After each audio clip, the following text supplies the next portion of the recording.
Yeah, you know what it is, and you know what the fuck it ain't, man. This is Unwrapped. And you know what I'm gonna say right now, right? We back at it like crack. You heard my man's. Wait. Is that the engineer? That is the engineer. God damn, he done hacked in before we even got started. God damn. Sound like he's chipper and ready to go. Man, but as the engineer said, we back at it like crack addicts, man. You know, we got that show once again tonight. You know, we don't miss a day. Let's just put it to you that way. You know what I'm saying? We don't miss no motherfucking days. We in this shit, man. We in this shit for the long haul. You know what I'm saying? We trying to bring you people. By you people, I mean the hip hop people. You know what I'm saying? I'm the hip hop crowd. You know what I'm saying? The best content we can put out there. You know what I'm saying? Some of the best guests that we can put out there. You know what I'm saying? Just doing our thing. You know what I mean? And that's what we do. We do our motherfucking thing. We try. And I am your host, Heat Detector, and I have my illustrious co-host, the Nashvino. God damn, I just wish you put just a little bit. Why she always get her hand claps and I don't get none on mine, son? That's for both of y'all, man. Okay, let's be very clear. If it was for both of us, then I would get hand claps. Well, you know what? Fuck the hand claps. It's for me. Fuck the hand claps. I want gunshots on mine. And we also have the engineer. He's gonna get everything. Watch. The engineer is on the show. He get everything. He get the goddamn horns. He get the gunshots, the car screeching, the tires. He get everything. All right. So we might as well just get on to it. You know what I'm saying? You wanna introduce our special guest tonight? Well, as we said in the description, tonight we will be sliding all the way in. Whoa. Pause. We doing what? We're gonna be sliding all the way in. We sliding all the way in, or we going all the way in? I mean, either way. Come on, let's be clear, man. Don't be the way we going in. Either way, because right. When somebody say they just want to put the tip in, don't believe them. It's not true. All right. Hey, listen. I'm gonna sit back and let you do this. Go ahead and do the introduction and do all that shit. True. Okay. Talk to him. We have a very, very, very, very, very, very special guest this week from CHICITYCYPHER. Your friend and my new friend. We need some claps. I'm gonna bring them on in. Okay. Just trying to set and then what? Just trying to set it up. That's all I was trying. Okay, but then what? GIZZO. Okay. Yo, GIZZO. what's up, y'all? The fucking building. There he is. What's up, business? CHICITYCYPHER in the building with Heat Detector. What's up, y'all? Man, don't forget my beautiful co-host Nashvino. I can't do this shit by myself, man. I'm thinking Heat Detector, the name of the show. I meant all of y'all collectively, but shout out to your lovely co-host as well. Word. Yes. Man, we so glad to have you here tonight, man. We got a lot of shit to talk about, man. No doubt. You know, and doing the research and everything. You know, I've been very aware of CHICITYCYPHER for a long time. You know what I'm saying? I know y'all been around for a long time. I seen one video in particular you guys had. It was the oldest one I saw on YouTube. Was 11 or 12 years ago. That's a long time. Longevity in these streets. Yeah, for real. You know what I'm saying? Yeah, CHICITYCYPHER started in May of 2014. So we just hit we're past 8 years and yeah, man, we're just still doing it, man. And it's all because of everybody who rocks with us and who been rocking with us and, you know, keeps this thing going pretty much. Facts. How did that whole thing get started? First of all, GIZZO, again, thank you so much for being on the show, man. You know what I mean? We got a whole lot of time. So, you know, yeah, I just wanted to get that out the way. By the way, if you're listening to the show, anytime you check out the show, man, anytime you want to watch the show, you can check us out, Unwrap, you know, on YouTube. Please like and subscribe. You know, I got to shamelessly do that shit, man, because apparently people don't know how to like and subscribe, but they should. And they, you know what I mean? We're trying to bring some really good content and a fresh taste and a fresh breath of air into this whole type of deal, you know, this podcasting and shows and shit like that. We bring a little different flavor. But anyways, I digress. So you guys have been in the game for a minute. You know, obviously you said 2014. What started that? What was the brainchild? Who was the brainchild? And what was the seed that planted that said, hey, let's do this cipher, like a BT type of cipher, but Chicago shit? Yeah, word, man. Exactly how it went down, man. It was just me and the small circle of friends, the MCs that we hung out with. And one day, you know, my guy says, hey, why don't we just all meet at the studio and let's figure something out. I'll bring a couple people and then we'll get beats. And so that's kind of how it happened. We got to the studio that first time up in Jefferson Park, and we all rapped. I mean, you know, I filmed it. We rapped, we all did our thing, and then the footage sat dormant for like 6 months because it just went into like my homie's drawer at the house somewhere, and that's just where it sat. And so maybe like 6-7 months later, I asked him like, yo, what's up with the footage, you know? And he's like, man, it's right here. I don't know what to do with it. You know, you do something with it. So that's kind of how that started. That's when I got into video editing and you know, basically put it together. I threw the name on there. You know, because I always felt like I wanted to give it maybe something like a different name or something, but I felt like it was always going to be Chicago, and it was going to always be like all the MCs, and it was for us, you know, even from the beginning. That's how I felt. So that's why, you know, that's why it's Chi City Cypher and not a such and such Cypher or something else, you know. But then it just steamrolled from that, because when we dropped that first episode, and back then you're talking 2014, to get 500 views back then organically was like, for us, it was crazy. You know, I mean, yeah, that was a big deal. There was the bigger guys that were always, of course, doing 1 million views and stuff like that. But for us, organically, it was a lot. And so that kind of was the inspiration to say, damn, you know what? Let's keep going. Let's do volume 2. And I mean, when we tell you we started from the bottom, like the second volume happened in my dad's garage. So it was like, yo, okay, can we come through? Boom. Yeah, and then we just continue on from there, man. The second one went crazy. That one had like another 600-700 views the first day. And then I remember going to Sub T. I was with my guy Loke, man. Shout out to Loke. He's on my right hand man with the Chi City Cypher. And we're walking to Sub T. We're across the street on Milwaukee, and someone just yells out from across the street, "Hey, yo! I saw that Chi City Cypher, man. This shit crazy, man." Like, and that was you know, we're like, oh shit, people actually watch this shit. And so, you know, it's just been going ever since then, man. We've just been developing it for the last 8 years. Man, that's got to feel really good. Like, you know, you just start, you know, you ain't really thinking too much of it. Maybe you are. Maybe you're like in the back of your mind, like, oh, we about to blow. But even the fact that you going into Sub T's and somebody just yells out the randomest ass shit and it's like, oh, Chi City Cypher, that's got to feel really, really, really fucking good. Yeah. And it had to have, at least in my mind, drop a little gasoline on the fire that was already lit. Like, oh shit, we got something here. You know what I'm saying? It definitely put the fire, you know, put more of a fire. And all in those weeks and those months after those initial first 2 ciphers, like, the inbox was crazy. I had, you know, 30 MCs waiting to go at any minute when we're going to film the next cipher. And it just, all of it together just really lit that flame. And by the time 3 and 4, and we had our, you know, one of our most, you know, popular ciphers that we had back in the day was volume 5. And that one's at, I don't know, it's at a couple thousand views right now. But that one was the biggest one. We had 20, maybe like 20. The what?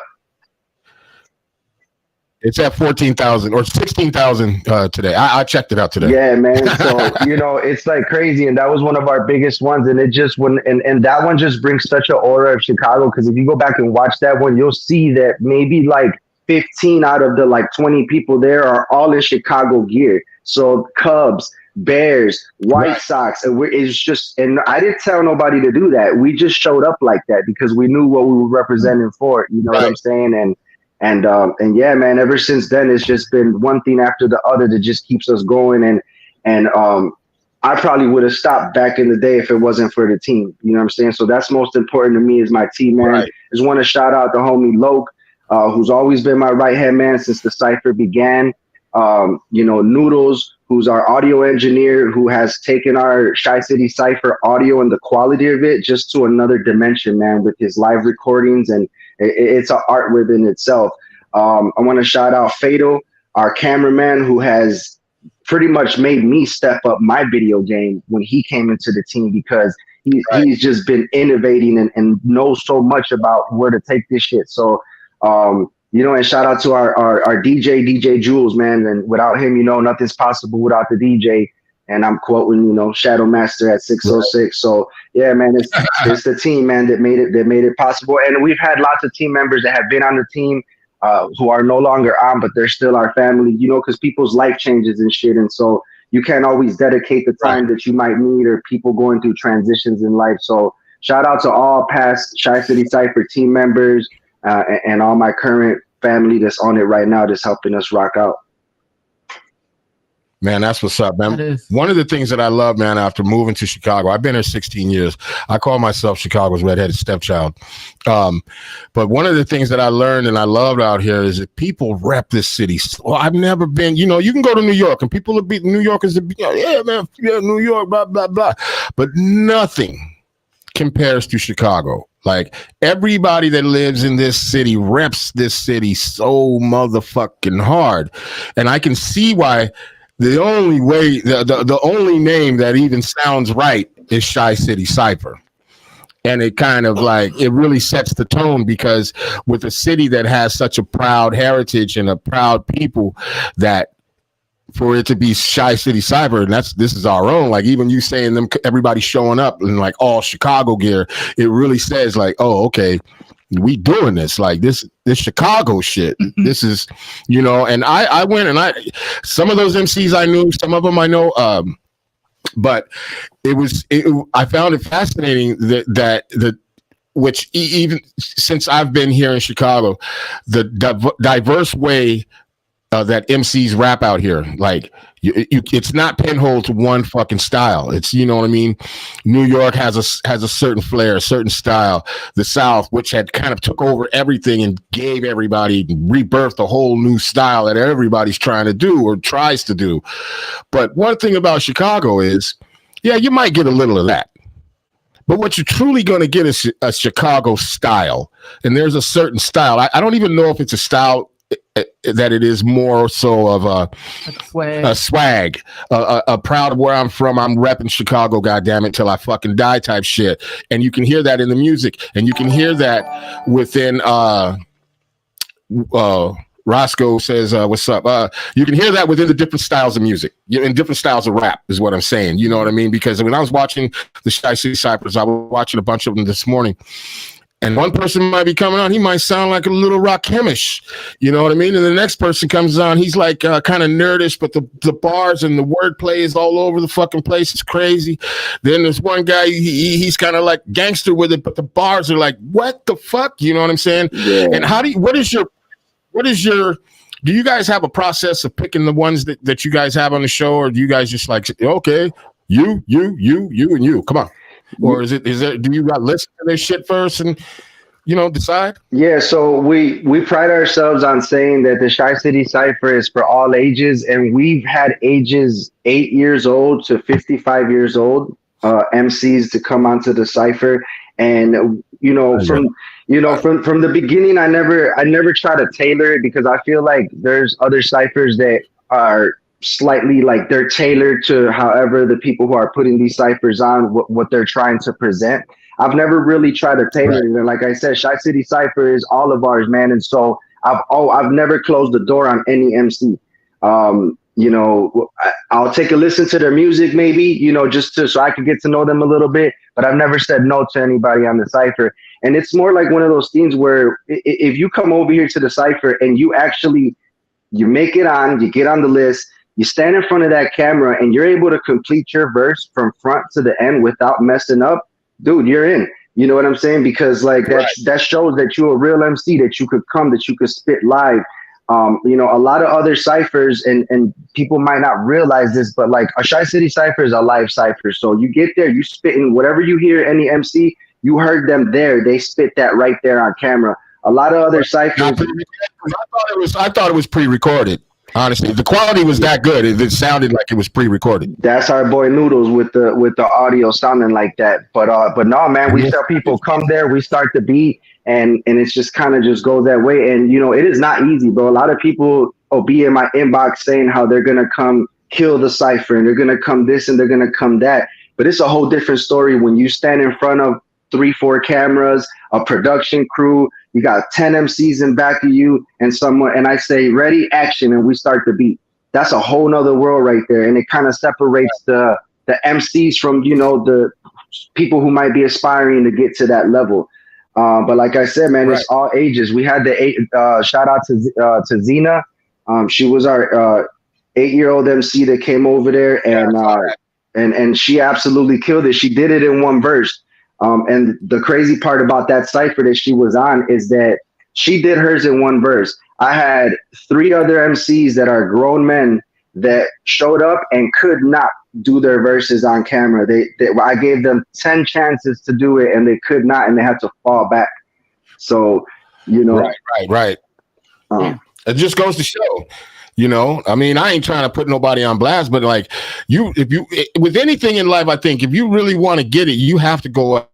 You have to get it. You have to have all your T's crossed and your I's dotted, because, you know, sometimes it could, you know, you never know the person that was on your show.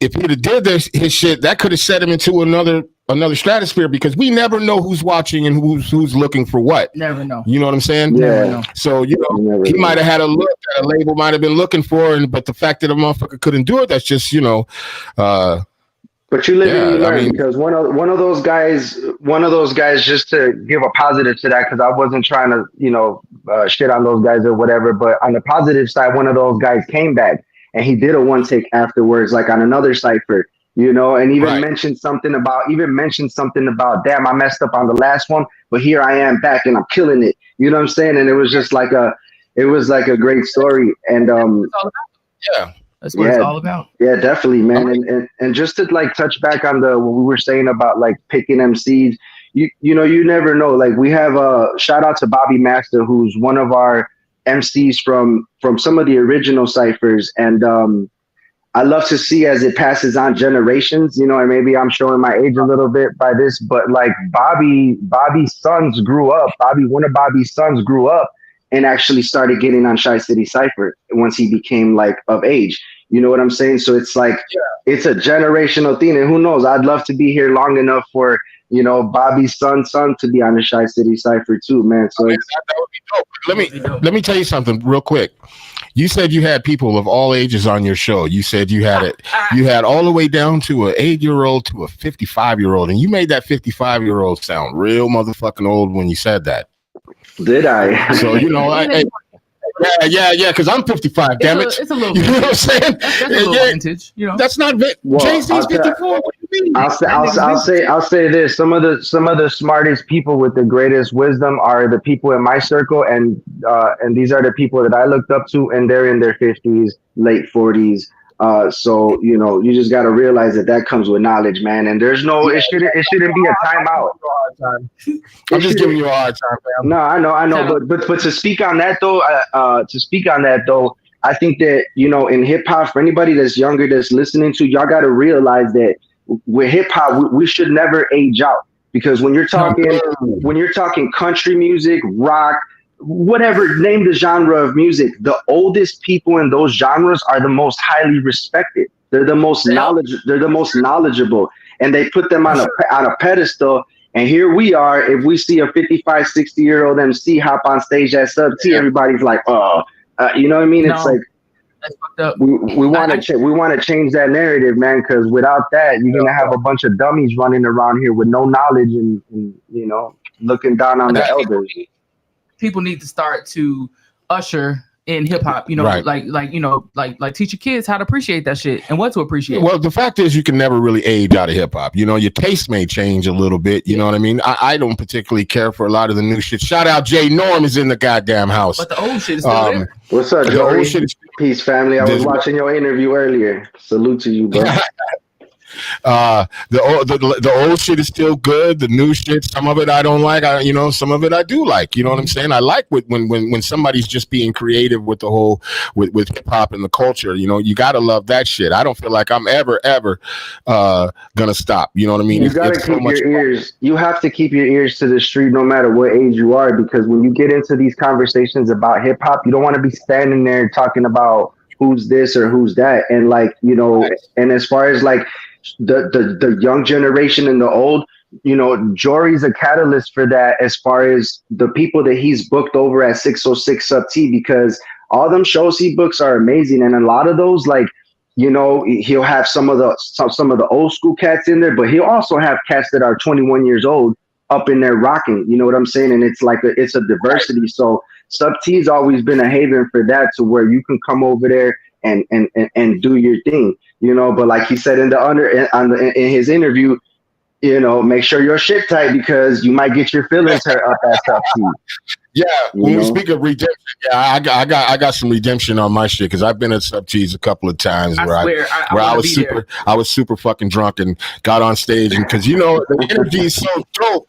You know what I'm saying? That a motherfucker just like, oh yeah, even though I was so drunk, I knew I had no business on that stage. That's all right, you're gonna get but the energy was so much there, I might have got 2 or 3 lines out before you know what I'm saying, the mic got snatched out of my hand. You know what I'm saying? No, sometimes they'll count you down, but I've been there before, and that's and I love Sub T, I love 606, man. But one of the things that I always wished happened a little bit earlier in the night was the open mic, the freestyle cipher, because yeah, man, by around 12 o'clock, 12:30, when that thing starts, I'm in it already. You know what I mean? I'm a couple beers in and shit, and so I always wish that there was like a 2-part to it, but you know, they got the formula locked down, and salute to them, man. Yeah. And speaking of being lit when that shit happens, you say a couple of beers in, I'm already like 7 cocktails in. I'm walking around a bit, shaking hands, doing all kind of shit. And then the shit starts, I'm like, oh yeah, I'm about to pull my rap coat back out and fucking show these motherfuckers what it really is. And get up there and we're like, come on, what the motherfucker, got a motherfucker. That counts. Yeah. So yeah, I get it. You learn your lesson. And a lot of, you know. I did it again. What do you mean? I didn't learn my lesson. You ain't learn your lesson, man. No, man, because I got bars. Trust and believe. It's just I don't have them when I'm drunk. The engineer says you can always redeem yourself going Shy City Cypher. Oh yeah, I've already planned on that. You know what I'm saying? You know, I'm gonna have to go in there and represent. You know what I'm saying? Speaking of the youth. Shout out Joey. Joey said cats always come late, tried early, but no one would come for the early cipher. That's a fact.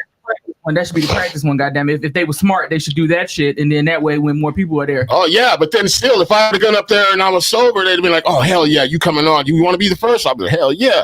And then by the time that shit hit, I'm gonna be like, "So I'm still going first or what?" I don't know. You know what I'm saying?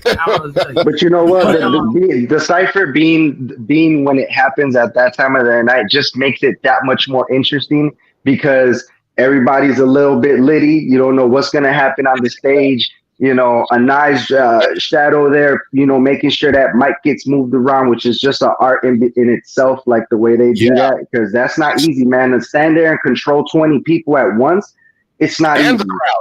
And the crowd. And you better fucking be clapping when Shadow says make some noise, because he will walk his ass off that stage, walk all the way up to you, and be like, you motherfucker, you clap. What's going on? Well, that's what's up, and you know, I told Shadow Master, you know, I'm coming for my redemption. God damn it! I'll film it. Let me know when you're going back, and I'll make sure to show up with the. I'll show up with the 4K, brother. Let's go. You know what I'm saying? I might want a little shine. You know what I'm saying? But I'm gonna get to it though, you know what I mean. But this ain't about me. Hey, shout out Jory. Jory's all up in the comments, man. Blessings, brother. Gratitude, my brother, man. Chirac Nation, Chapter 4, man. Much love. Rest in peace, Hank, Uncle Hank. You already know.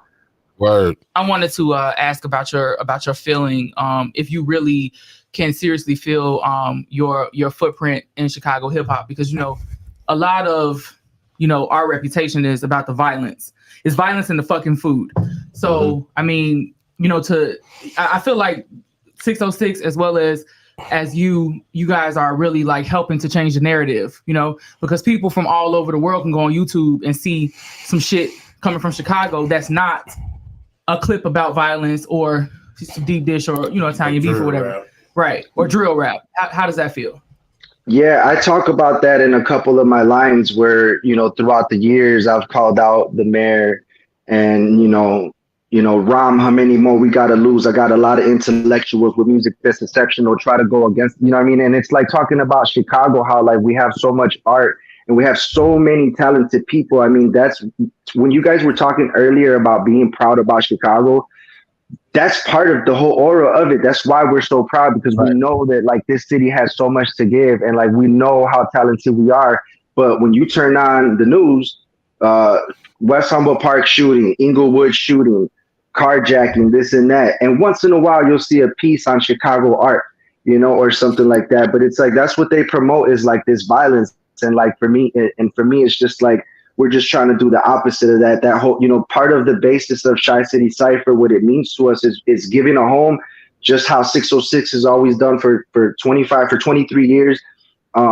It's giving a home to these kids out here that might want something else to do, because, I grew up in the streets of Logan Square, Humboldt Park, and growing up, maybe there was programs like this or something like that, but we didn't have no internet. There was a lot of things we didn't have, and I just didn't know about that stuff. And I just think to myself back, man, like, what if there was a 606 when I was a little, well, it was there, but I mean, like little, like a younger teen, Yeah. I didn't know about the hip hop world. I didn't know. I was listening to street stuff and doing all street stuff. And my dad was a drug dealer, and I was, you know what I mean? And I was just trying to follow in like things like that, like a bunch of BS. If I would have known that there was this whole other world with positivity and hip hop and everything, man, it would have changed the course of a lot of things. But I think that I am where I'm supposed to be. We're all where we're supposed to be, because those trials and tribulations is what brought us to where we're at now. And shit, if I had not went through that, there probably wouldn't be a Chi City Cypher, and so, but yeah, stopping the violence is a big thing. I've always been an advocate for that. We've done back in 2018, we did a Stop the Violence Summit in Pilsen, where we went and we canvassed the neighborhood, and we had people from the neighborhood come out. We did a show there. I had a lot of key speakers like Theo Hardeman, ex-governor candidate, and other people that came and spoke, man. And it's always been like our thing to try to, back like 12, 13 years ago, we had a song that we used to do at like schools and stuff like that. That was like, put the guns away. And we'd like have, people putting the guns away, and we'd have the kids doing it on stage, like, put the guns away, and it's like, they're little kids, but you got to hit them with the reality of like, hey, they know what's going on in the street. They see it. Let's teach them another way. Let's put the guns away, so, but yeah, man. And sometimes I'm sure like everybody else that has tried in some way to advocate for stopping the violence, sometimes it's just, it's a lot. It's overwhelming because you're just one person and you can only do so much. And it kind of like makes you not want to do stuff sometimes, but you got to just remember like what the end goal is, with it, and do what you can, man. Right. And to piggyback off of what you said, like if it really wasn't for like you guys doing your thing, even a person like myself moving to Chicago and now doing, I worked with a lot of artists out here and everything, did a lot of production and shit like that, recording, engineering, all of that.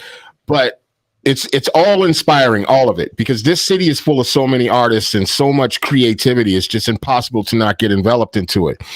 And to be honest, like we're our show right now is kind of like following in the same blueprint as 606 and a Chi City Cypher. This is what I hear all the time. Like, why you guys only have like Chicago people? Well, we got to rep the city first. Yeah. We got to rep the city first. What do we look like? All of a sudden, I know people all over the United States, and we're gonna have other artists and shit. But why would we not highlight and put some spotlight on the ones that are here in Chicago that are really doing it? And that's what the fuck we do. And that's also, like I said, piggybacking off of what you said, that's us following in your guys' footsteps. Word. Yeah, sure. and people want to change that narrative sometimes, and it's almost like like the more you try to get ahead, the more someone will try to, and for us, it's just like, man, we're always going to be there. And to go back, that's like with my interview show, I lost my train of thought. Like even with my interview show that I do, it's always just to leave that example for whoever's going to come and watch after us, that like, hey, you can be a music promoter. Hey, you can be a popular DJ. You can be a producer that makes dope beats, and you can make money, and you could, you know, everything is that we do is just built on making sure that, you know, the ones that are coming up can see like what's going on.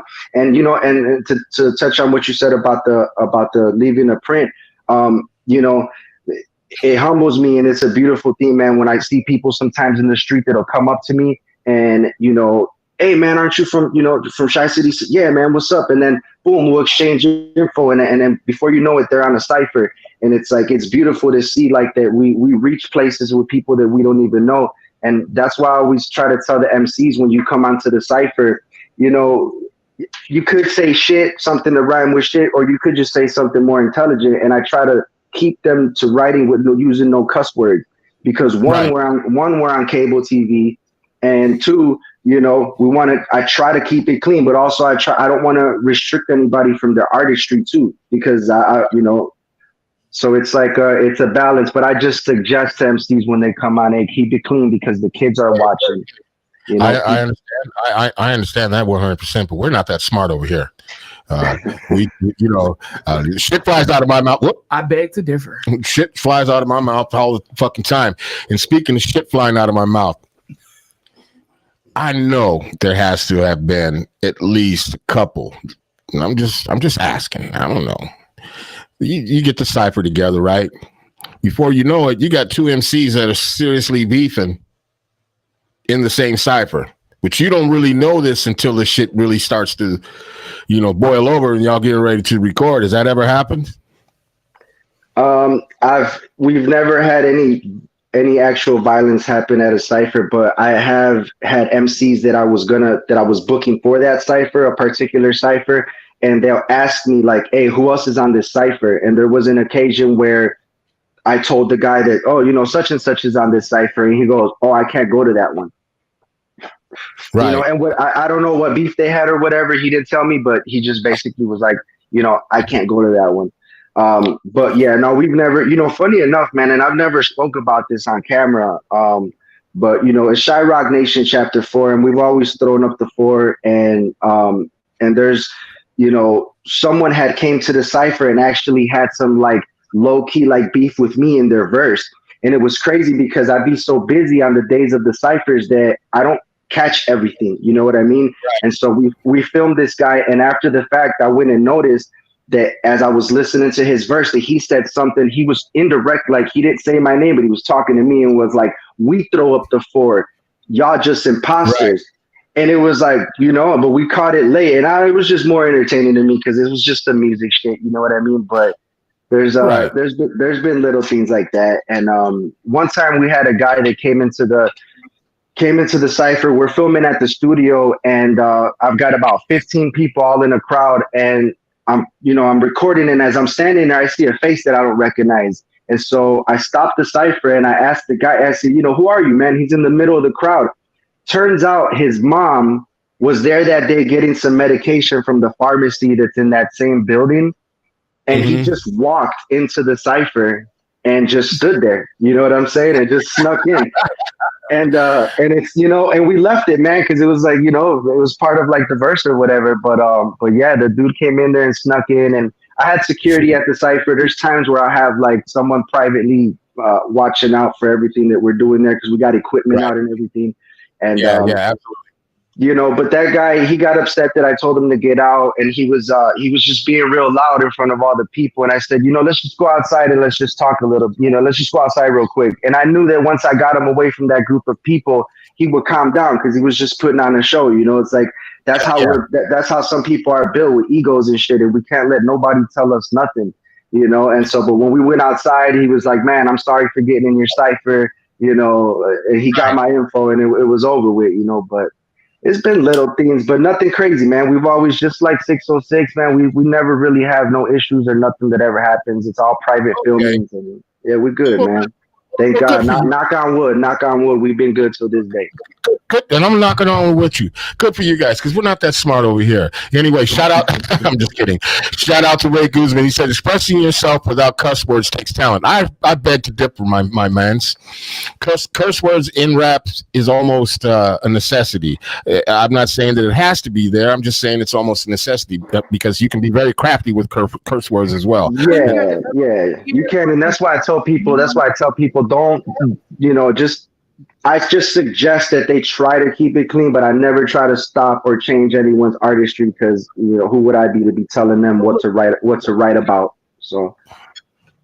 Yeah, well, expand your vocabulary a little bit too, because you could be like, what rhymes with what if you have an expansive vocabulary, but you just choose to say fuck it? Well, I mean, that's fabulous. I mean, I could say fuck it a million different ways other than saying fuck it, but fuck it is the quickest route. True, but those who don't and they're developing their skills, that's a good way to teach them how to kind of accept. Tomato. Yeah. And at some point, like right now, we were on cable for years, and right now we're not on the stations that we were on anymore, so we're doing our independent thing. But, at some point in the near future, we're going to be on, our goal is to be on a big network.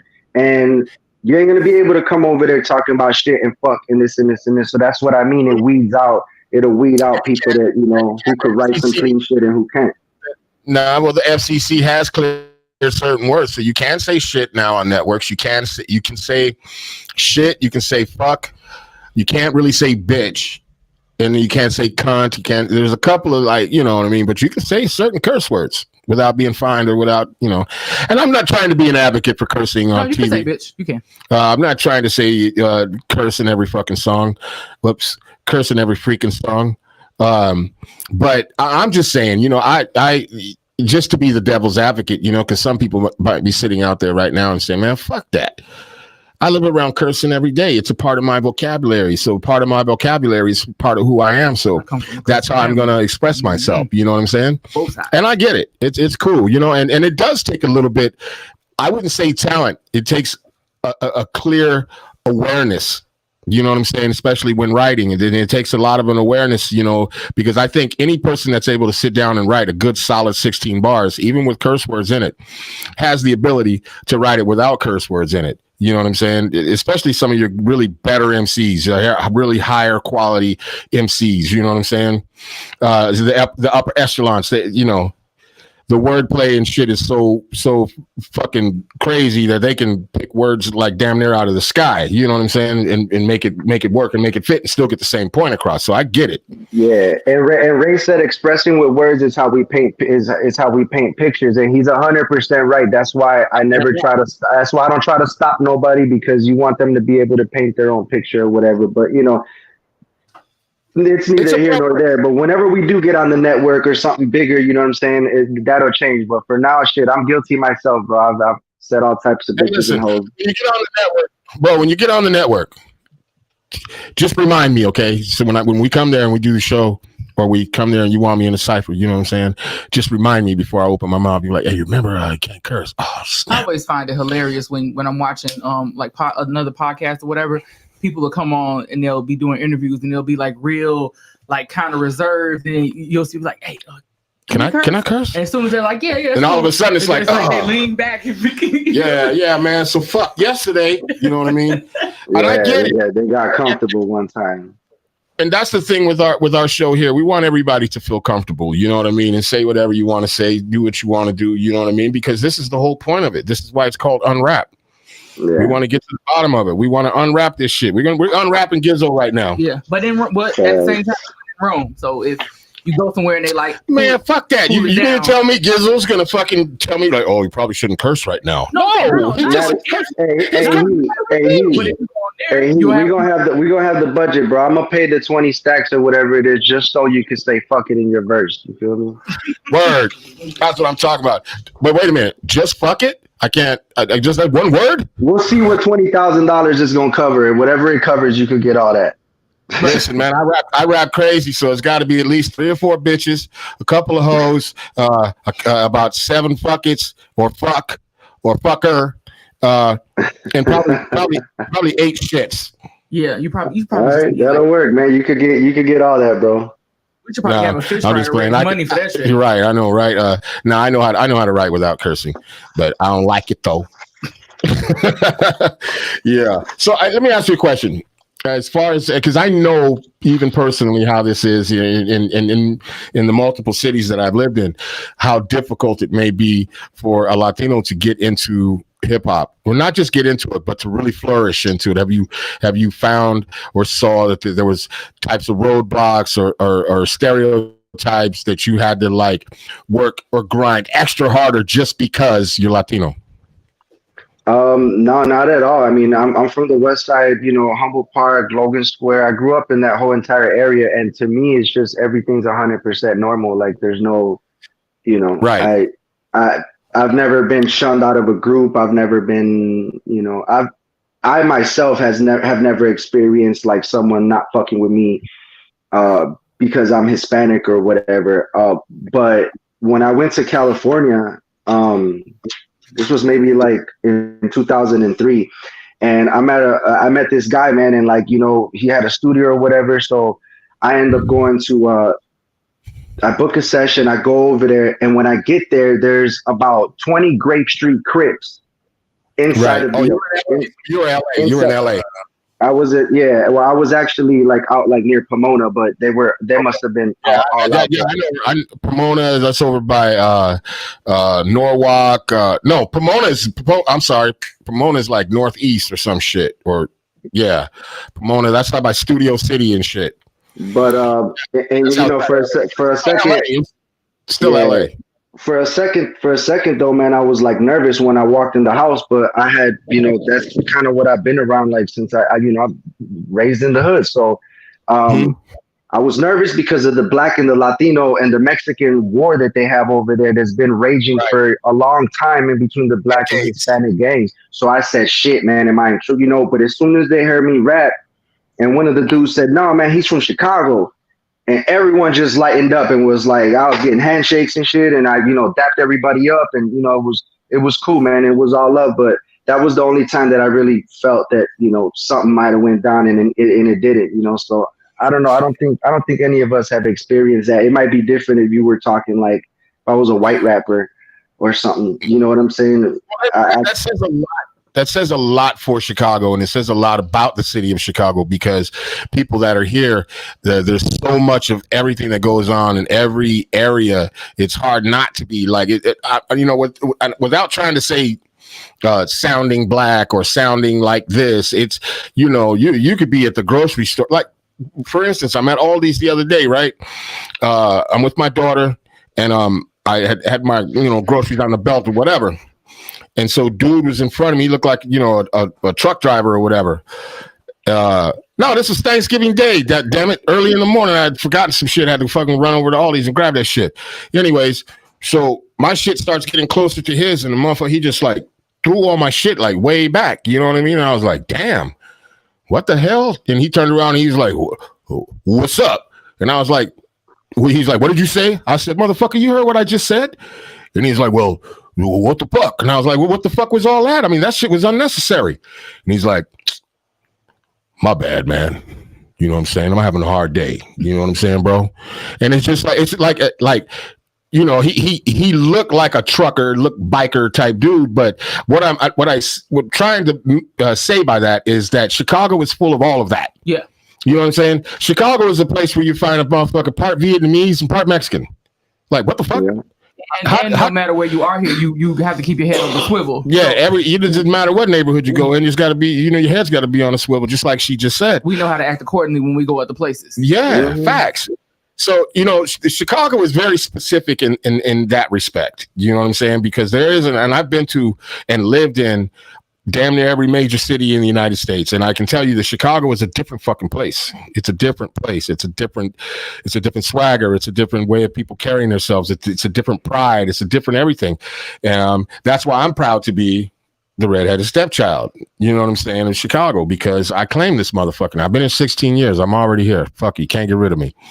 But with all of that being said, what is the motivation besides the work with kids and all of that? What is the motivation for GIZZO and and your crew? What is the motivation? How do you guys keep yourself motivated to keep the show fresh, keep it endearing, keep it all of the things that you initially wanted it to be?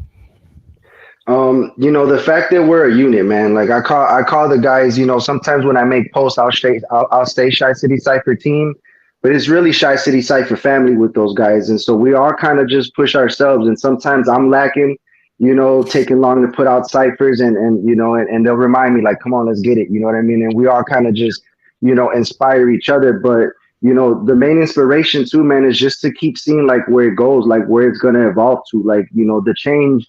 If you go watch Shy City Cypher Volume 2 or 3, and then you go watch Volume 34, it's just a whole nother show. Yeah. And so that's what, like, I'm like, man, where are we gonna take this next? I want it to be the biggest thing, as far as one of the platforms, the biggest platforms in Chicago for artists to be heard and to have their voice heard.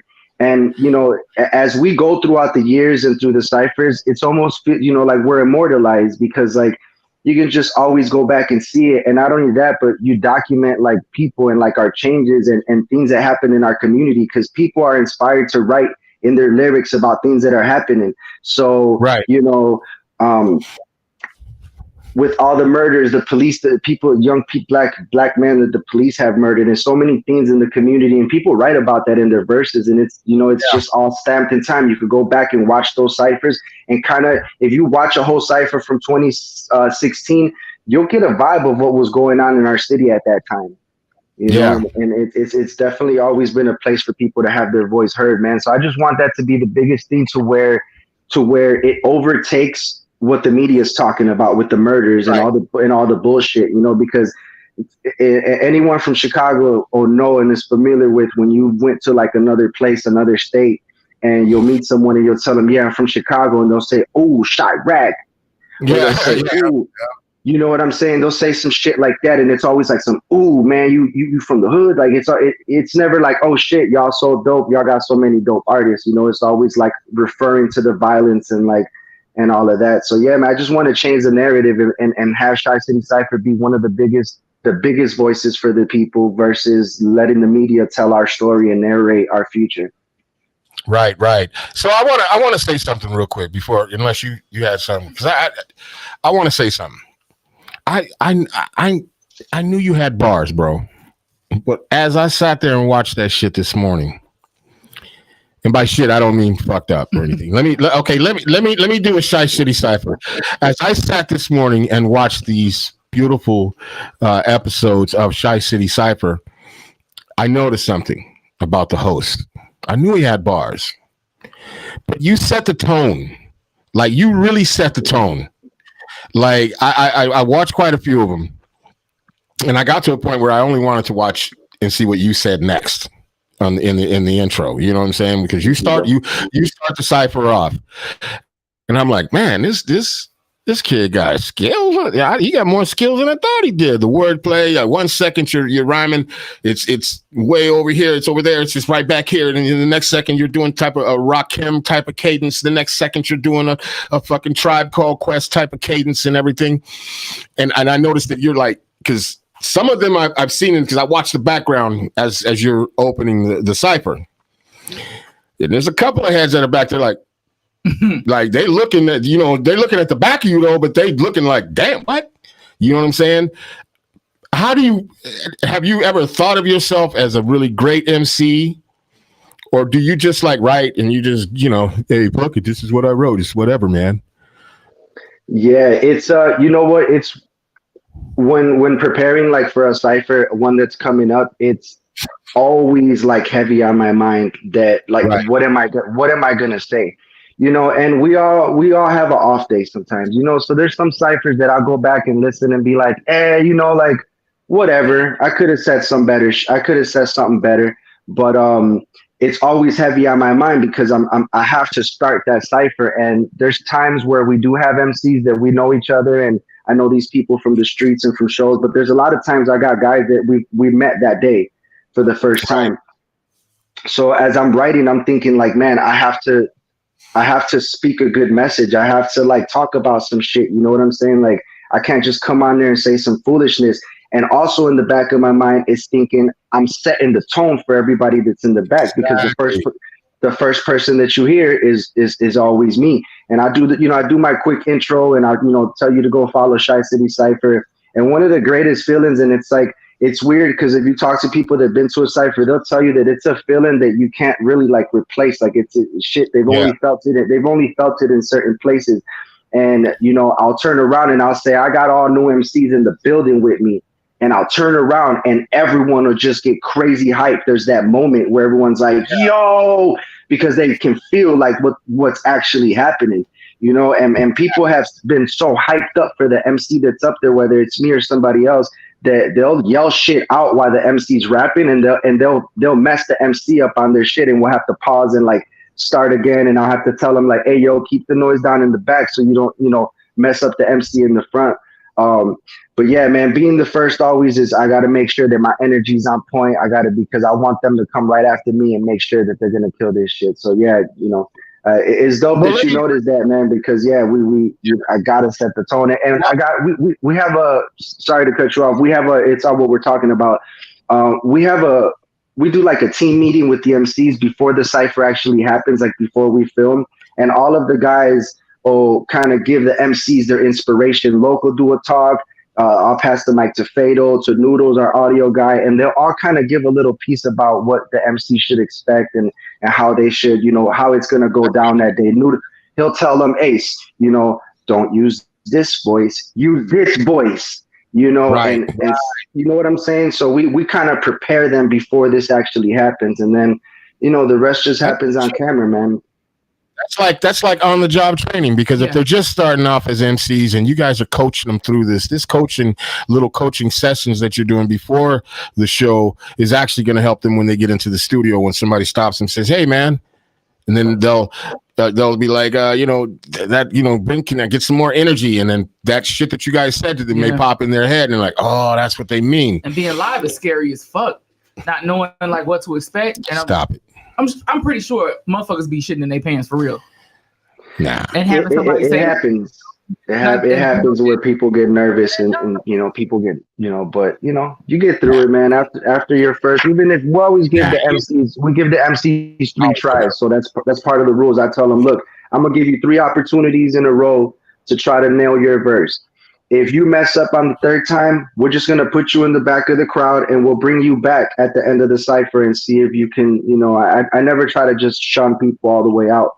But usually people get it by their 3rd try, and you know what I'm saying? It usually works out. Shout out to Shy City Cypher. Let me tell you something, bro. I'm going to give you your props right now as we're just sitting here, because everything you're saying right now, just instantly, Ray Guzman hit and said, Mr. Heat, can I get your mans on another podcast? Love the positivity. That right there says everything about who you are and what you do, my brother. So I'm gonna make sure that we get that link, and you know what I'm saying. And he's out in Colorado. I know this man personally. He's a good dude, really solid individual, man. Shout out Ray Guzman, man. Thank you for tuning in. Link you up with him, man. And if he says he can get you on a podcast, you best believe that's what the fuck he's talking about, because that's what he can do. That's that guy. Believe it or not, man, he may be sitting in a small town in Colorado, but his tentacles reach out all over the United States. He knows so many Latino rappers from all over the fucking place, from New York, Chicago, fucking LA, New Mexico, you name it, Texas, everywhere. This guy knows everybody. So we'll make sure you guys get linked up, because if he says he wants to get you on another podcast, well, God damn it, he will. I'm down. You know what I'm saying? I'm down. I'm always down to talk about, spread the message. And that's a solid testament to who you are, and that's a solid testament to how you're speaking right now and the things that you're speaking on. That's a solid testament to you. And what does that mean to you? Like, even to hear something like that, it's as small as it may be, because it may be bigger than we really think or really know. But how does that feel? No, it feels good, man, to see that people are out here and they're looking to network and looking to help other people, you know, like we were talking off the phone the other day, we gotta mix our networks in. Stop. How do you feel? I understand everything you just said, but I'm talking about you in particular. How does that feel? You're sitting here on a podcast, and someone in the comments says, I love this guy's positivity. Is it okay if I get him on another podcast? How does that feel? It makes me feel good, man. I feel good that I come across positive, man, and that's what you see when you see me, you know, because yeah, it feels good. And that's not a slight to your team. That's not a slight to nobody, because I know teamwork makes the dream work. I know all of that shit happens.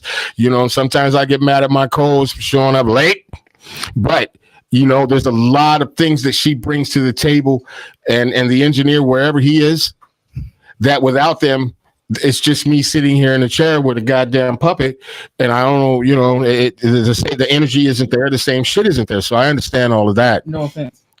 Yeah, leave Beto alone. Beto ain't bothering you. But I don't know. I've been doing all the talking. You love it. You love to talk. You do. Who said I love it? I mean, I like talking. Talking's cool. Watch this. It's your platform. So anyway. Wow. I don't know where the fuck that came from, but I think there's going to be a talk after the show. So what inspires you? That's what I would like to know.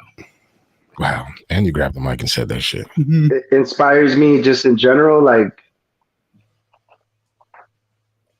Yeah. You know what? Just legacy. What inspires me is just the legacy, man. Just being able to leave this for, like, you know, because at some point, we won't be around, and hopefully this just continues on and continues on. So just leaving a legacy, man. And you know, and life's so short nowadays that, you know, thank God for CHICITYCYPHER, man, that we can go back and see people that are no longer here, and you know, it's just a document of our history, man, which is so important. I got a question for you. You've been in the game long enough, so I'm pretty sure you got a definite answer on this one though right now. I swear to God. What I'm talking about. I was sad because the McRib was about to leave. I'm just on. No. But come on, man, have some faith. All right. Jesus Christ. All right. You ever heard of a production company called Beats by the Pound? I'm gonna start doing Prozac real soon. I swear. Beats by the Pound, a production company? No. Thank you. Yeah, it was more like shit by the pound. But anyways, they were a Masterpiece production company that made all of their beats. They producers. Well, those are some of the most fire beats of all time. So whoever they were, shout out to them. Man. Calm down. Make them say, No, that's one fucking beat. I got more. We could talk about all the mystical joints, and you know what I mean. We could talk more about it. Come on, man. I hope you drown in that cup. I need a drink now, or you didn't fuck my head up, because that is not the answer. GIZZO, you don't have the answers. You don't have the answers, GIZZO. You haven't invested $20 million in this shit. You ain't invested, GIZZO. You don't have the answers. Beats by the pound? Beats by the pound? Ignoring him and sliding right past. Hey, my boy Loke on the chat right now, and he's quite the historian, man. So I know he got a lot to say about Beats by the Pound in that whole era. Tap in, because I'd love to hear Beats by the Pounds. Hey, Loke, tap in, bro. Hit the link that I sent you. I gotta go piss real quick, and now I gotta fill my drink up. It's over with now. That's hilarious. Yeah, but you know what? Yeah, no. Shut up. So just to give you a little context about the comment that he made, we had like one of our first shows together. We were to come with like our top 10 producers or something like that, and most of us, we said who, you know, like our maybe 6 who was truly our favorites. But I paid homage to Beats by the Pound and Manny Fresh, because not of the actual content, like specifically, but their footprint in their individual cities and what they did for you know, their lane at the time. And I mean, you got your opinion about them, but all the money, all the albums, the grind, the change, the direction of the music, that's a stamp on the culture. Them chumps made too. Yeah, for sure, man. Everything from that era is kind of what made the drill is. I mean, didn't drill evolve from that? I mean, everything is an evolving thing from all that, from all that hood shit, man, from back in the day, and especially beats from the South, and I know he's just fucking with me for the sake of fucking with me, but no, I'm not fucking with you. I'm Beats by the Who. I said what I said, and there was a reason behind why I said that, and I stick to that. What's that? What did I miss? They have influence on the culture, whether you like it or not. Let me tell you something about influence. Let me give you a hint on influence. Oh. If I signed to Universal and they have spent $6 million on me. All about to be semantics, by the way. No, that's not semantics. That's a fact. They spent $6 million on me. Best believe my shitty ass music is going to be everywhere. It doesn't matter. It does not take away from their impact. I rest my case, Your Honor. Well, you never had a case in the first motherfucking place. Man, boy, you know what hey, you know what you're doing? You like the public defender that shows up and doesn't know the client's name. Ain't that a bitch? Hey, so I think my guy Loke is already into the link, man. If y'all could bring him in. Yeah, we gonna bring your man's in. He better put his shit on landscape. Put your phone on landscape, bro. Got a notification for our podcast. Yeah, no. How do I? There he is. Hello. All right. Hey, what's up, man? How you guys doing, man? I'm loving the interview, by the way. You know, thank you. You know what, man? These are we do the interview show, man. So me watching a good interview going on, man, I'm staying intrigued, man. But with this Beats by the Pound thing, man. All right. This is I don't know. Hey, wait. You do know you do know that this is Jizzo's interview. Okay. Shut up. No. He called me. He called. I was being. My name's Loke, man. Before you go in. All right. My name's Loke, man. I'm part of the Shy City Cypher team. Pretty much. Here we go. Pretty much. Right hand man it. Basically, it's my man Jizzo's baby, but I help raise it. You know what I mean? Yeah, you the uncle, the drunk uncle. It depends. Yeah, that means we ain't gonna take your take on Beats by the Pound that series. No. Actually, no. Let me break this down. See, there's errors to this, right? And in certain errors, you gotta understand that certain things have influence. That Louisiana bounce. Louisiana bounce. That Louisiana bounce had those different entities. You know what I mean? There was people out of that Louisiana bounce that did not make it out of those trenches. Mm-hmm. So when I look at No Limit, I see the culmination of a businessman with a plan, an active network, capital, and enough product out there. They did what in the internet world you call consistent content, trolling, and also wait, and also you got to look at with those beats like I'm Bout It. You got that's it. There's plenty. I mean, there's a reason why Snoop Dogg went to No Limit.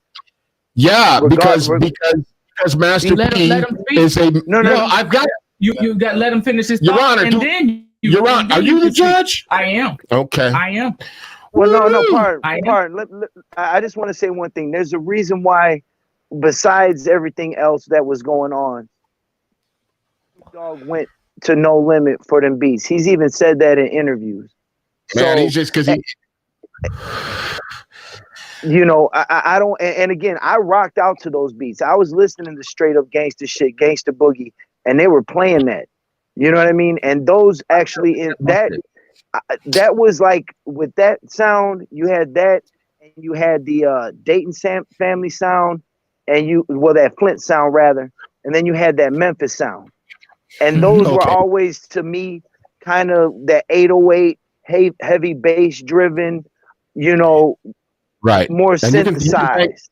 you can thank Florida for that, not Oh Louisiana. yeah, Luke. Oh yeah. Oh no, Luke. That whole. Oh yeah. Yes, sir. Yes, sir. Yes, sir. That's why I say, you know, when I look at it, I look at the error. It's like a Swiss Beats error. You know what I mean? Dun, dun, Let me tell you what Master P did. Let me tell you what Master P did. Master P lived in Oakland for a long time. He saw the mom and pop stores out there. He saw Too Short. He saw all of the motherfuckers in Oakland that were hustling out of the trunks of the cars, including Sick With It, you know, E40, and them niggas back in the day selling dope and pushing tapes and CDs and not CDs, but vinyl and shit out of the trunk of their fucking cars. Now, what he did was he took that mentality back to the South as a businessman, did his thing on the circuit there, copped a huge, at the time, one of the biggest deals with distribution, where he also owned his own masters, which was huge back then. And once a distribution label has that much money invested, I think it was somewhere around $6 million or something at the time, which was huge. But then Cash Money came in and blew that one out the water. But when a company has that much money invested in you, the biggest and best way to look at that is MC Hammer. Nobody liked Hammer, but a lot of people did, but nobody liked it. But even the motherfuckers that say they hated it that much still know his fucking songs by heart. There's a reason. But what does that have to do with me saying that influence? It has. You're just proving my point. No, the influence is because of the money. The money builds the influence. See, but when you listen to most people nowadays, they say it takes at least 100K to $1 million, and this 100K is on the buddy system to push a single to be number one. And that's a good song. I'm not even, listen, let's be very clear. I only fuck with her on the Beats by the Pound. Yeah, but I also don't appreciate you low key just trying to insinuate that I'm not a historian myself. So I never insinuated anything of like such. I tell people all the time, you know your shit. But here's the thing. I ain't like it. Not a big but talking about beats, man, like our transition for, like, you know, when we started trying to select beats at first for Shy City Cypher, me and Loke used to just sit there, you know, and have a meeting and then we just listen to YouTube and find, like, you know, some of the dopest, like, underground shit that might have been, you know, slightly, you know, that was out there from back in the day. And we only did that for like a few volumes. And then we literally was just, Why didn't you hit your boy up? Hey, you know what? Once we realized, like, man, we got to start having Chicago producers on this shit. That's when we started pushing for everybody, like making the post, like, yo, send us beats. And ever since then, man, we've been having really dope shots, Chicago producers, man, send beats, win the votes in the meeting and get put on, because we don't just like select a beat just off top. You know, we have a process. We have the beat selection meeting where the whole team will sit there. The whole team will sit there. We'll listen to all of the submissions. We have a point system, you know, and we make sure that this shit happens the right way and that the best man gets the, you know, because I could just, you know, start picking beats, whatever I like, but I want to make sure that it's a consensus that we're all, you know, we're in it. Speaking of beats, I mean, I could. You just gonna make one right now? Oh yeah. No, I'm just playing. I'm just playing. Now, I see part of my deal on this show is like I'm the resident antagonist, as I've been called and duly named by my co-host. So I'm always gonna pick at shit just to be picking at it. You know what I'm saying? So I'm gonna pick at y'all for a minute, real quick. You know what I'm saying? I had a question for Go ahead. Too. Is it you? I know you talked about how you guys partner together to pick the beats, but it's just we already asked you what inspires you, what motivates you. What inspires and motivates you to continue to be part of the team, because you seem to be, you know, educated about music and passionate about it too. So what keeps you going? Well, I mean, honestly, it's me building the culture, pushing the culture. I remember, for example, when I was coming up trying to do things, there weren't that many avenues. You know, you had to kind of fend for yourself, figure it out yourself. So right. now, you know, I started, I'm kind of aging myself, but I started, you know, actually hustling CDs. Well, no, I'm just saying. So I started hustling CDs in 2000. You know what I Right. mean? So I've seen the game change from physical copies to digital to streaming. You know what I mean? So I'm watching everything, and see me, I'm more of I transitioned from an MC to more of an engineer and a producer. You know, but that's exactly. So, you know, when I first met GIZZO, you know, he was rapping. You know, to be honest, you know that. You know, you were you know so so we were, you know, so we were, and I told him, I'm like, man, if I knew what I knew at your age, man, my progression would have been so much better. You know? So then what happened then is, you know, we built a fellowship, we built brotherhood. And when I saw him doing that, I said, look, I don't want to do that, but I want to push you on what you're doing, because I know it's good for the culture. Right. And that's a beautiful thing when you can have a teammate or a brother beside you, someone that you can confide in, someone you trust, that says to you, hey, man, or recognizes that maybe, God damn it, GIZZO is the motherfucker that should be in the forefront, and push him to be the forefront guy. Because I think to make a solid team, you know, everybody has to know their position. You know what I'm saying? And if GIZZO's the one to be in the front, then GIZZO needs to understand his frontness. You know what I'm saying? If that makes any sense. I'm not saying you're front. You know what I mean? And then everybody else has to hold their position tight, because we're only as strong as our weakest link. You know what I'm saying? And so if you get one guy who's like, that's part of the team that feels like he should be up there other than GIZZO, when GIZZO has already proven himself to be that guy, well, now we have a problem within the team. But it seems as though you guys... That's that crab in the bucket mentality that we try to avoid. Right. That's what I was saying.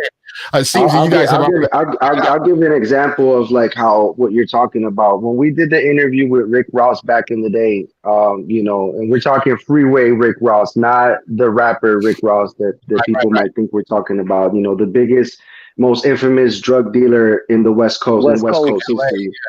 You know, and shout out to Loke, because Loke was the one that actually secured that for our show. You know, me and him have the Chit Chat and show together, and Loke was actually the first person ever interviewed on it. So if y'all want to see that, go on YouTube, look up Chit Chat and on GIZZO Productions, and you can find it or whatever. But what I was saying about that was that when we went and did that, and mind you, he's the one that locked in the interview and everything. And when we got there, not once did he say like, make sure I get in front of the, you know, I actually had to tell him, come sit down for the picture, because he was just back there, you know, so that situation would have not happened if Loke was a different person, you know what I'm saying? Or whatever. So that just showed you, man, like team shit. And I think that's why CHICITYCYPHER is still going to this day, because we've just always came together to make this shit happen. Okay, let's get a round of applause, some horns and everything for Loke. Maybe you ain't never got him before, but your man's right now just gave you the biggest compliment ever. You know what I'm saying? That means, I appreciate that. You solid. I love to see shit like that. All right, that's the thing. I don't want to take too much of the time, man. So I'm gonna log off, y'all. I'm gonna just enjoy the rest of the interview. But I had to get in on that Beats by the Pound deal, man. Man, you know, I do that purposely. I do that purposely every fucking show, and I ain't gonna stop, because somebody's gonna be on my goddamn side. Either way, thank you for the energy. Yeah, no, thank you, man. Your energy was beautiful, man, and then you keep providing a platform. Keep providing the platform, y'all, for real. Oh man, I subscribe. I subscribe. Okay, appreciate that. We got you. Love, man. We got you. Man, love right back, baby. Peace. Man, see, that's a beautiful thing, man. When you got people like that, man, that come on and speak on your behalf and speak so highly of you, brother, that's got to give you a feeling of accomplishment and a feeling of like, man, I'm doing the fucking right thing. Yeah. You know what I'm saying? Positivity creates positivity for sure. Yeah. You look totally not even struck by any of that right now. You're just kind of like, yeah, well, it's my guy, whatever. Hey, Loke's definitely my brother, man. We've been down for many years, man. So you know, everything that I've ever done music wise or video wise, we've always been there. Even if it's like, Loke, come scoop me up, we're gonna film a quick music video in Humble Park. It's my shit, I need you to hold the camera, things like that. So and my whole team's like that. Shout out to Noodles, over in Indiana. Shout out to Fado. Shout out to my cousin Julio, who's our DJ Jules. Is that Julio Montero? Yeah, Julio. Yeah, Julio's in the chat. I know he's so. We didn't get a chance to shout him out. Shout out Julio. Can we get some orange and some goddamn you digs for Julio? That's what's his DJ name? DJ Jules. DJ Jules. Shout out DJ Jules, man. Let's go. Yeah, so all those guys are selfless, man, and that's really how this shit happens. Because so one of my favorite days always of the month is when we film Chi City Cypher. Like because we go in there like a team, man. We set up, we wait for the MCs to get there. We talk to everybody, and it just the whole team just kind of like Voltron. This shit happens, and right. We went from taking however long to set up our stuff to not locking it down to like 30 minutes, setting up our set, setting up our angles, making sure we're straight. And at the end of the cypher, our biggest thing and what I tell people is don't walk away from this without getting everybody's info that's here. Get their Instagrams, get their Facebook, get all that shit. Link up with them, and that us always doing that has created even other hip hop crews out of Chi City Cypher, like guys that met on Chi City Cypher and had crews and have done songs and just have a history with each other now because they built a brotherhood here at the Chi City Cypher. So it's a beautiful thing, man. I've always been able to do it, but my kids, and that's always somebody that's I always when I do stuff I think about my babies, man. So just want to shout out Emily, Sophie, both of my daughters, and then Lucas Lucas and Logan, my little boys. So just want to shout them out. You heard what Poppy's talking about. He's shouting you out on the show. Let's go. I was gonna ask you to pick between all these options, which one is your favorite, but just listening to you just kind of talk about that, I think instead maybe just give us a little bit on each one. So I was going to ask, what was the actual behind the scenes creative part, or the performance, the bars, the camaraderie that you guys have created, and then that energy that you get from the new guys coming in, being so eager and excited about the opportunity. Now, I'm not going to ask you which one's your favorite, but just to touch on each one of those if you can. Yeah, I think overall my favorite, and I'll just go ahead and say it, is like the final product, because we really get to see like all of our work all in one, the audio that Noodle sends me, the way everything was organized, because Loke was on the back going like this in the air, telling people to get hype. The reason that the sound is perfect because my DJ's right there making sure that everything's going like, how it's supposed to go. So the final product is always the best because we just, my editing, we get to see the whole thing just come together. So that's always my favorite part of it. And we just vibe out, man. Once the cypher's done, depending on what location we're at, we all just stay, hang out. One thing that probably people don't know, and this is something only MCs know when they're at the Chi City Cypher, is that before the actual cypher happens and before we have that little talk that we have with everybody, I'll cut all the cameras off and we'll stand in a circle and face each other and play the beat and just have an old school cypher. No cameras, nothing. Baby, let's go. That's what I'm talking about. Because that right there, that right there, bro, I don't mean to cut you, but yeah, I just cut you. But that right there is so dope to me. Like that part of the show I didn't know. But that is, yeah, baby, beats, rhymes, and life, Chi City Cypher, man. You heard it, man. Listen, that tells me, man, you breeding MCs over there. Some of them may only be writers. They don't even know they're really MCs at that particular time. And what you're doing right there, because I've been in cyphers before where they don't know how to come off the top of the head. They got great written shit, but coming off the top of the head is just a whole nother monster. And to show that kind of love, that even if they fuck up, you know what I'm saying? Because I can imagine what that cypher would be like. You know what I mean? Come on, man, go, keep going. You know what I'm saying? Like, and to do that before the show, that's like the pregame and the coach punching everybody's shoulder pads and everything, and motherfuckers start knocking, helmets together and shit. Yeah. I do it more so to keep the essence and the history of how that shit should naturally be. because when we film, we film for television. So we're filming certain angles. Yeah. I'm positioning people a certain way in the crowd, and there's a lot of that shit going on behind the scenes. So when we get together in that circle to just have that organic cipher, it's like, you know, hey guys, no cameras, don't stress it. We're just gonna play the beat and we'll just go one after the other. You just feel it, you just step in. You know, it's just keeping like the essence and the history of it, man. So make sure that when they leave out of there, they go, yeah, we were in a Chi City Cypher, but we also had a real cipher off camera in a circle. Right. You know, I got a proposal for you. I got a motherfucking. It just hit my brain right now, because we are mobile.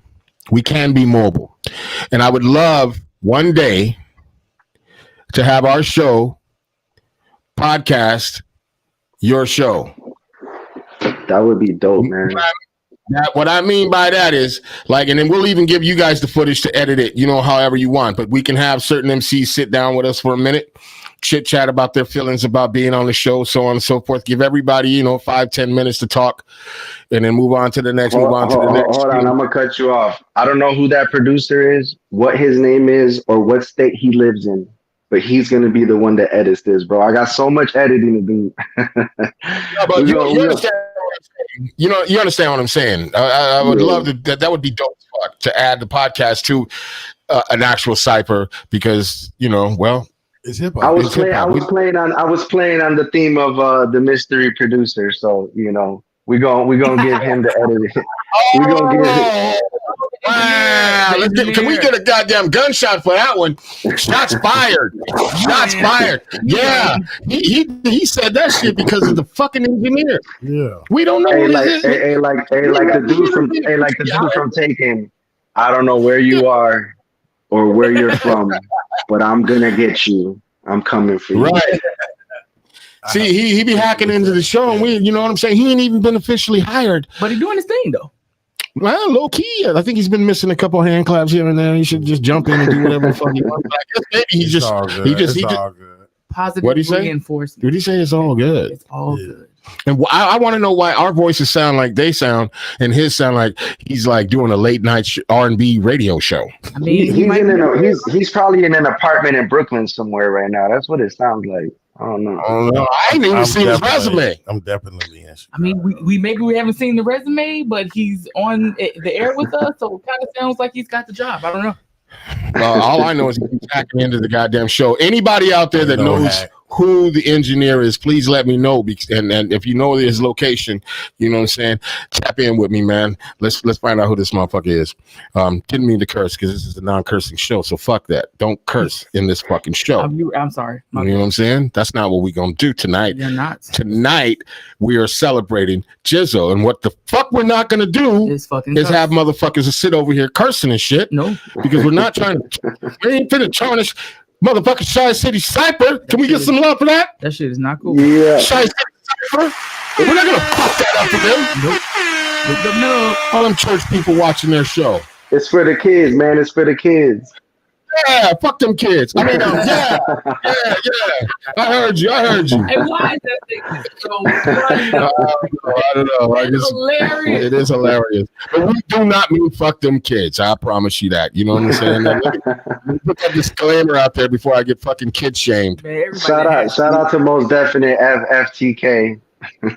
Yeah, hey, listen, man, I think this might be the only show we're going to end on time, and the only reason it's being ended on time, I think, is because, Jesus Christ, you pretty much covered ground before we even got shit to even talk about. It's beautiful, though. So it was beautiful.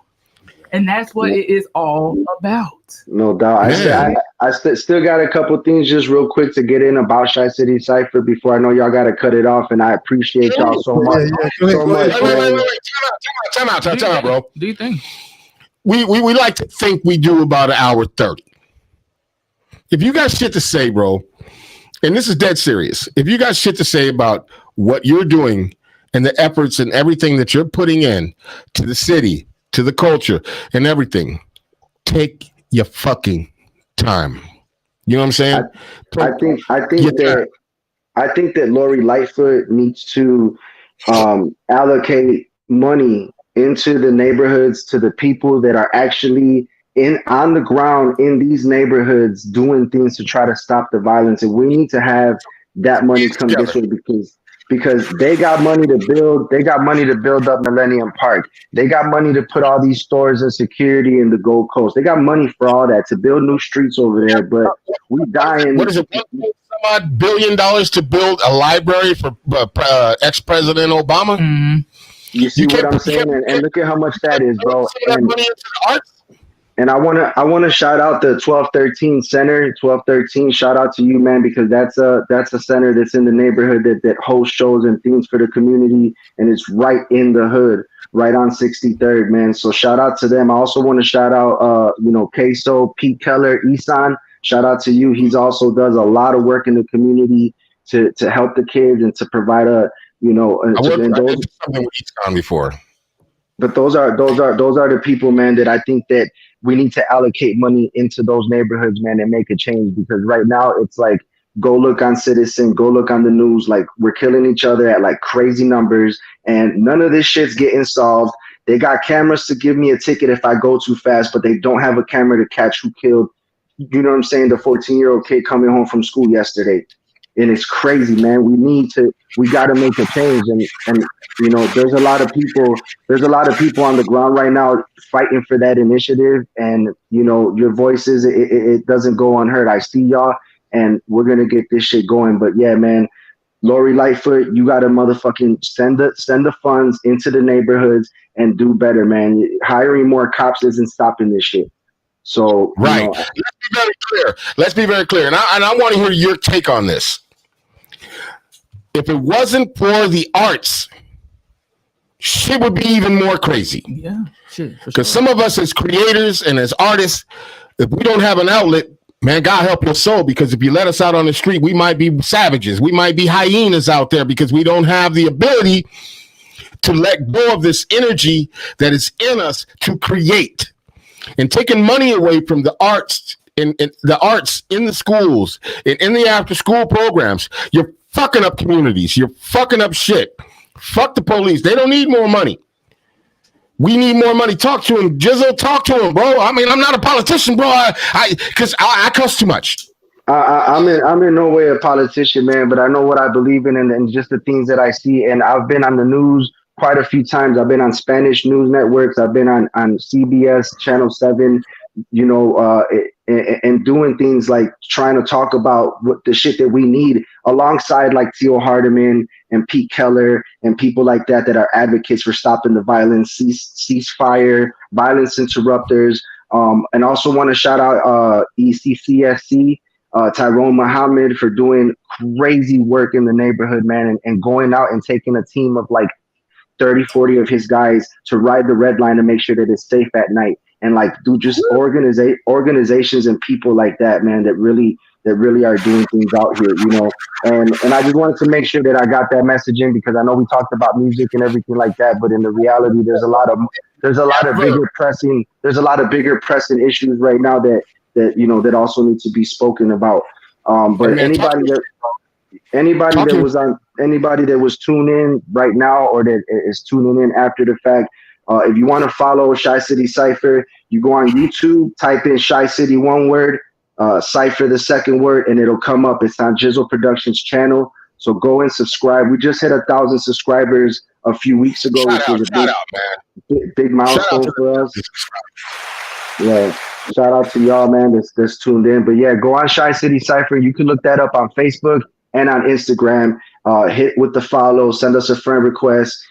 You'll see the flag that's behind me on all the logos and everything on our pages. So make sure that you lock in with us. We need MCs. We're always ready for MCs to join us, new MCs. Also important, we need producers to send us beats, because we need them raw ass beats, and we want to keep this shit in Chicago. I get, emails from people from Russia and Poland and shit sending beats over. And, I want to make sure we keep it Chicago for now until, we start doing a little something different. But yeah, man, say less, man. I'm gonna hold your whole shit down. Say less. I'm gonna hold the whole show down. You heard me? I heard you. Yeah, okay. I'm gonna hold it all the way down. Nah, but I'm just kidding. But I do have beats. But I'll talk to you about that. You know what I'm saying? This ain't about me. But I want to say this, man. I mean, this shit has to talk to you, man, and to really see, like maybe people didn't know that Shy City Cypher. Can we get a shout out for Shy City Cypher? Every time I say Shy City, anybody says Shy City Cypher, there should be the whole shit going on. So, as I was saying, Shy City Cypher, we didn't know. We should be hearing, like, every time Shy City Cypher is being said, it should be going up. That sounds extremely annoying. Yeah, okay, whatever. But anyways, maybe everybody didn't know. Maybe I kind of did know some things, but didn't know everything. And I appreciate you, man. A lot of gratitude to you for coming in and opening up and really speaking your mind about your movement, what you guys stand for, the love that and camaraderie that you and your brothers have. You know what I'm saying? Your brothers at arms. You know what I mean? The motherfuckers that do shit with you. It's a beautiful thing to hear that and to understand it. You know, it's not just a cipher. Mm-hmm. It's not just a bunch of motherfuckers just pulling up and saying, all right, you spit your bars, and boom, boom, boom, we're ready to go. Okay, camera and action. Nah, it's bigger than that. It's bigger than the cause. It's bigger than the culture. And I think personally that you guys are like really in the right direction. I think that you guys are really pushing the envelope as far as Chicago is concerned for motherfuckers to get together and stop fucking, doing all this shit against each other, and which could speak volumes to other states, other cities, other areas, other countries. You know what I mean? Because there's beef everywhere. Everybody got beef with somebody. And with the internet nowadays, everybody's making up beef and shit. And I think that you guys are pushing the narrative, and you're pushing the narrative in the right way, man. And I got nothing but love for Shy City Cypher. Absolutely. Thank you very much, man. All kinds of applause, and every time anybody says Shy City Cypher, hit the sirens. Hit the sirens and everything. I think the engineer is somewhere. He might have a chick in his apartment somewhere right now or something. I don't know. He might be too busy. Yeah, man, but definitely, man, much thank yous to you, man. And if you guys that are listening want to support. If you guys want to support Shy City Cypher, you guys could cop some merch. You know what I'm saying? We got hoodies, we got t-shirts, different colors, all types of different, schemes and everything. So hit us up. That's what helps us keep moving and keep sponsoring the platform for y'all. So buy some merch. You could contact me on Facebook or hit us on, the Shy City Cypher pages, whichever, man, and we'll make sure to get you out your fresh merch. You know what I mean? Word. Okay, before we leave though, if you had to talk to a 15-year-old GIZZO right now, you have the opportunity. You got 10 minutes to talk to that young man. A 15-year-old GIZZO. No, let's say 15, because that's probably when you was wilding out. What would you say to that young man? Or would you say anything? Or would you watch him from afar? Yeah, well, I think what I would say is that just remember that no matter what happens to you in life, that life's gonna throw you. You just gotta keep going. Don't let nothing stop you. Don't let nothing stop you from your dreams. No matter how hard you think life is right now, later on it's gonna change. So, and that goes for me and for anybody that's going through something. No matter how hard life is hitting you right now, there's always tomorrow, and there's always another chance for you to be great. So, don't ever give up. Word. Yeah. And with that being said, man, tell them once again how to find Shy City Cypher, how to find GIZZO. Fuck, wow, what they do? How they gonna find you, bro? Yeah, so go on Facebook is GIZZO Villanueva. You can find me on Instagram at GIZZO for Shizzle, GIZZO with a 4 and then Shizzle at the end. And that's my Instagram, Facebook, and then the Shy City Cypher as well on Instagram and Facebook, just at Shy City Cypher. Most importantly, go on YouTube. Make sure you subscribe to the channel, and just follow us and support, man. And you never know, pass the information on to somebody else that you think might need it, and we got a spot for them over here. Word. Okay, in closing, my illustrious co-host, anything you want to add to that? Yeah, I love, all things positive and things that can influence and help the youth, get a better leg on their future, other than the inevitable shit that's kind of waiting for them if things stay the same. And I think it's just wonderful, you know what I'm saying, how your energy and just the way you're passionate about doing things and the consistency, because that's, really what it's all about, having an outlet and having somewhere to go. And, they always say steel sharpens steel, but I think positivity grows positivity. And it's just great to see things like this, coming from Chicago and staying in Chicago. Word. Facts. And Thank you so much. With that being said, I'm going to say this, being an elder statesman in hip hop, I've learned to grow and understand certain things. And that is, if you are involved with hip hop's been a lot of things to you. It's been the mother and the father that you never had, that you always wanted. It's been the dad that you never had. You know what I'm saying? It's been the big brother that you never had. It's been all of these things. And just even speaking within being creative. Because when I talk about rap music and hip hop, I'm talking about the culture. That's the artistry of tagging. That's the beauty of DJing and the artistry of MCing and breakdancing, the physicality of breakdancing. You know what I'm saying?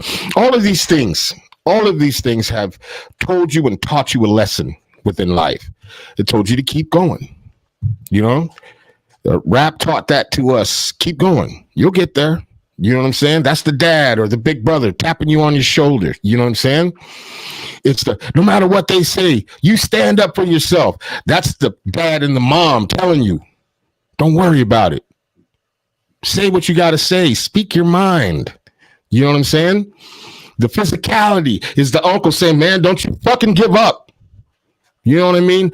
We have to understand this culture is so deeply embedded in us, but we don't understand what it does to us mentally. And what it does to us mentally, it gives us the fortitude to move forward. It gives us the fortitude to be innovative. It gives us the wherewithal to understand the movement within the creativity realm. It does so much shit. And I can say right now that hip hop saved my life. It probably saved Nash Vino's life. I don't know what the fucking engineer was on, but it probably saved his life too. And I'm going to tell you right now, GIZZO, CHICITYCYPHER right now is saving somebody's life, man. Can we get a fucking shout out for that? Man, much love, brother. Much love, man.